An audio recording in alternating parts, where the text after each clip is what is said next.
ஆண்டவராகிய இயேசுவின் நாமத்தினால இந்த விடியலை தேடி நிகழ்ச்சிக்கு உங்களை வரவேற்கிறேன். சுவிசேஷத்தை குறித்து தியானித்து கொண்டிருக்கிறோம். சுவிசேஷத்திலே இயேசுவே ஆண்டவர் என்பதே அதனுடைய மைய கருத்தாக வைத்து நாம் படித்து கொண்டிருக்கிறோம்.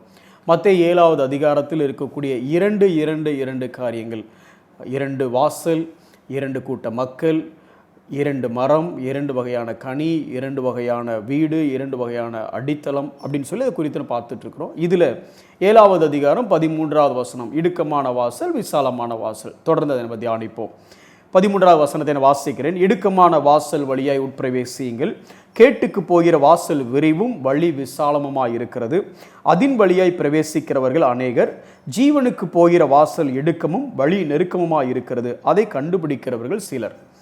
இந்த வசனத்தை ஆண்டவர் சொல்கிறது 7வது அதிகாரத்தில். ஏற்கனவே நான் உங்களுக்கு இதை சொல்லியிருந்தேன். இது ஒரு ஆல்ட்ருக்கால் மாதிரி. 5வது அதிகாரத்திலிருந்து தொடங்கிய பிரசங்கம் 7வது அதிகாரத்தில் ஆல்ட்ருக்காலோட முடிகிறது.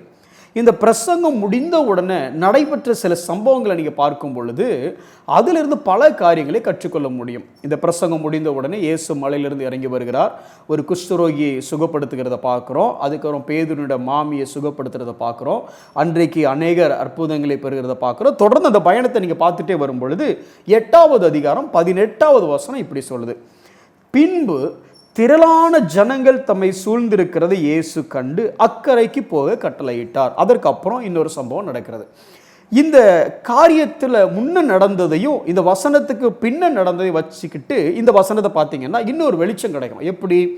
இயேசு பிரசங்கம் பண்ணி முடித்து ஆல்ட்ருக்கால் கொடுத்துருக்கிறாரு. ஆல்ட்ருக்கால் கொடுக்கும்போது சொன்னார், சிலர் தான் அதில் பிரவேசிப்பாங்கன்னு சொன்னார். ஆனால் இங்கே திரளான ஜனங்கள் இந்த பிரசங்கத்தை கேட்டதுக்கு அப்புறமும் இந்த ஆல்ட்ருக்காலுக்கு ரெஸ்பாண்ட் பண்ணுற மாதிரி அதை நம்ம வச்சுக்கலாம். திரளான ஜனங்கள் அவருக்கு பின்ன வராங்க. இதை 2 கோணத்தில் பார்க்கலாம். முதல் கோணம், இப்போ இயேசு ஒரு பிரசங்கம் பண்ணுறாரு, பண்ணி முடிச்சுன்னா திரளான ஜனங்கள் இயேசுக்கு பின்ன வந்துட்டாங்க. இப்போ இயேசு என்ன பண்ணணும்? சரி, இயேசு விட்டுருங்க. இப்போ நாம் ஒரு பிரசங்கம் பண்ணுறோம், ஒரு இடத்துல திரளான ஜனங்கள் நம்மளை ஃபாலோ பண்ண ஆரம்பிச்சிட்டாங்க. இப்போ உடனே நம்ம என்ன பண்ணணும்? அந்த இடத்துல தான் செட்டில் ஆகணும். ஏன்னா அங்கே தான் நமக்கு ஃபாலோவர்ஸ் நிறைய பேர் இருக்கிறாங்க. ஏன்னா இன்றைக்கி அப்படி தான் எல்லா ஒளியும் நடக்குது. அப்போ இயேசு என்ன பண்ணிருக்கணும்? அங்கேயே ஒரு சர்ச்சை கட்டி அங்கேயே செட்டில் ஆகிருக்கணும். ஆனால் இங்கே என்ன சொல்கிறார் பாருங்கள், திரளான ஜனங்கள் தம்மை சூழ்ந்திருக்கிறது இயேசு கண்டு, இதை பார்த்ததுனால என்ன சொல்றாரம்மா, அக்கறைக்கு போகலாமான்னு கேட்டார் அப்படின்னு வசனம் சொல்லலை. அக்கறைக்கு போகலாமா என்று சிந்தித்தார்னு வசனம் சொல்லலை. அக்கறைக்கு போக கட்டளையிட்டார். எது கம்ஃபர்ட், எது கன்வீனியன்ட்? இந்த அக்கறைக்கு போகும்போது என்ன சம்பவம் நடந்ததுங்கிறத நீங்கள் போய் படித்து பார்த்தீங்க அப்படின்னா அதுக்கப்புறம் தான் புயல் வருது. லேகியனோட கதையை பார்க்குறோம். அங்கே திரளான ஜனங்கள் இல்லை, அங்கே ஒரே ஒரு ஆளுக்காக தான் போகிறாரு. தெக்கப்போலி பட்டணம் அதற்கப்புறம் ரசிக்கப்படுகிறது, அது வேற. ஆனால் இப்போ இந்த சூழ்நிலையில் இந்த பக்கம் திரளான கூட்டம் இருக்குது, பிரசங்கத்தை கேட்டு வந்த திரளான கூட்டம்.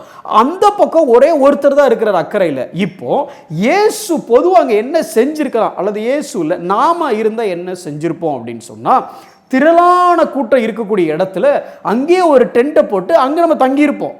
ஆனால் இயேசு திரளான கூட்டத்தை பார்க்கல, அந்த ஒரு மனிதனை பார்த்தார். அது பார்த்தது மாத்திரமல்ல, அவர் எந்த சத்தியத்தை பிரசங்கம் பண்ணினாரோ அந்த சத்தியத்தை ஒரு டெமான்ஸ்ட்ரேஷன் பண்ணி காமிக்கிறத நீங்கள் இங்கே பார்க்கணும்.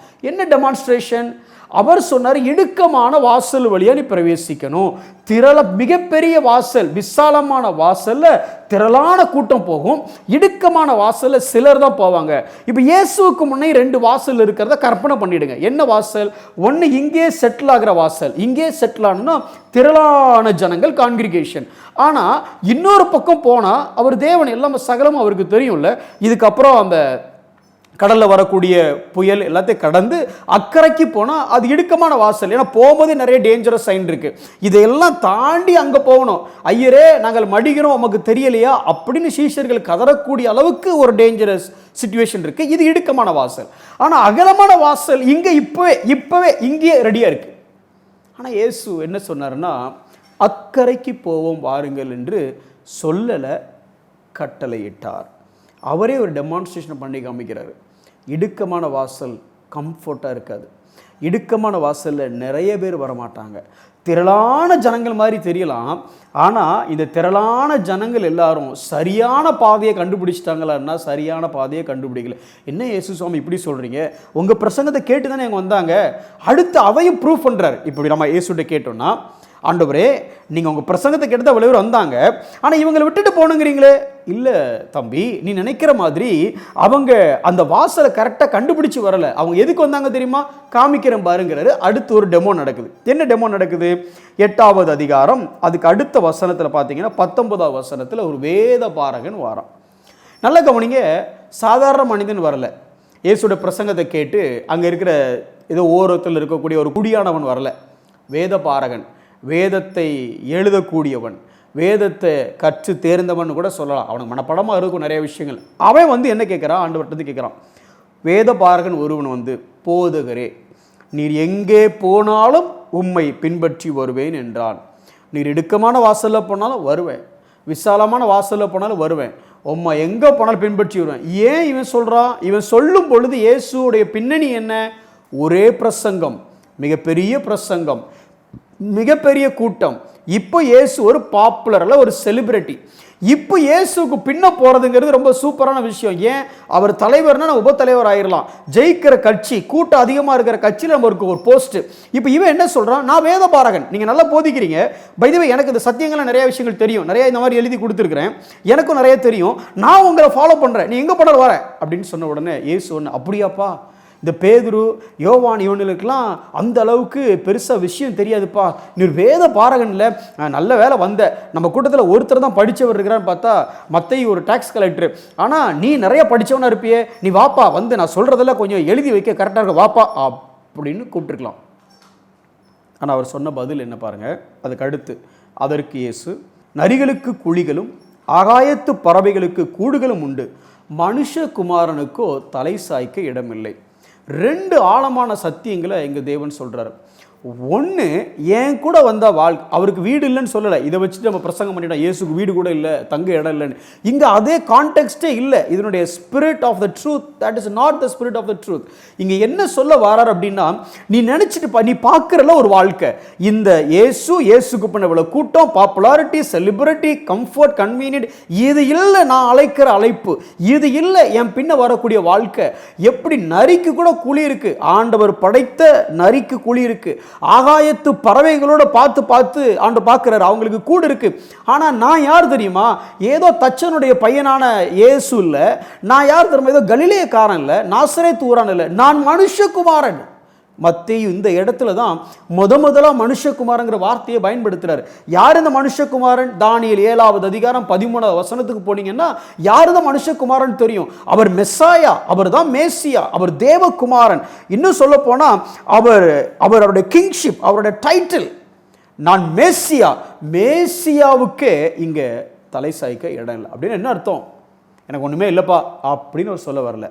நீ நினைச்சுக்கிட்டு இருக்கிற வாழ்க்கை இந்த வாழ்க்கை இல்லை. என்னை பின்பற்றி வரக்கூடிய வாழ்க்கை பேரும் புகழும் பெருமையும் கம்ஃபர்ட்டும் கன்வீனியன்ஸும் இருக்கக்கூடிய ஒரு வாழ்க்கைக்கு நான் உன்னை அழைக்கலை. நான் அழைக்கிற வாழ்க்கை தியாகமான வாழ்க்கை, இடுக்கமான வாசல், போராட்டம் நிறைந்த வாழ்க்கை, சவால் நிறைந்த ஒரு வாழ்க்கை. இந்த வாழ்க்கைக்கு நான் அழைக்கிறேன். ஆனால் அழைக்கிறது யார் தெரியுமா? மனுஷகுமாரன். அழைக்கிறது யார்? மேசியா. அழைக்கிறது யார்? ராஜா. நான் கூப்பிடுறேன்.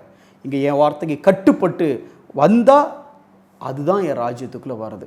நீ நினைக்கிற விசாலமான வாசல் இல்லை, இடுக்கமான வாசல். இன்னைக்கு நாம் எதை நம்பி இயேசு பின்பற்றுறோம்? இயேசு பின்ன போனால் வாழ்க்கை கன்வீனியண்ட்டாக இருக்கும், கம்ஃபர்ட்டாக இருக்கும், பெரியாளாக ஆயிடலாம், பிரபலமாக ஆயிடலாம், பணம் பொருள் வசதி, இதெல்லாம் தப்பா சரியா என்பது வாதம் அல்ல. ஆனால் நாம் எதற்காக இயேசுவை பின்பற்றுகிறோம்? முதலாவது தேவனுடைய ராஜ்யத்தை தேடுவதற்காக இயேசுவை பின்பற்றுகிறோமா, இல்லை அதற்கு பின்பு வந்து சேரக்கூடியவைகளுக்காக இயேசுவை பின்பற்றுகிறோமா? யோசித்து பார்ப்போம், செபிப்போம். அன்புள்ள ஆண்டவரே, மனுஷகுமாரன் அந்த அதிகாரம், மெஸ்ஸியா, ராஜா நீர். ஆனால் நீங்கள் சொன்னீங்க, என் பின்ன வர்றது ஒரு கம்ஃபர்டான லைஃபுக்காக நீ வராத, ஒரு சேலஞ்சிங் லைஃபுக்காக நீ வா, ஒரு சாதகமான சூழ்நிலைக்காக என் பின்ன வராத, சவாலான ஒரு வாழ்க்கைக்கு என் பின்ன வா. ஆண்டவரே, எங்களை அதுக்கு தான் அழைச்சிருக்கிறீங்க. உம்மை போல வாழ, உம்மை இந்த உலகத்தில் காட்டக்கூடிய ஒரு வாழ்க்கை வாழ எங்களுக்கு நீர் உதவி செய்யும். இயேசுவின் நாமத்தில் செபிக்கிறோம் நல்ல பிதாவே, ஆமென்.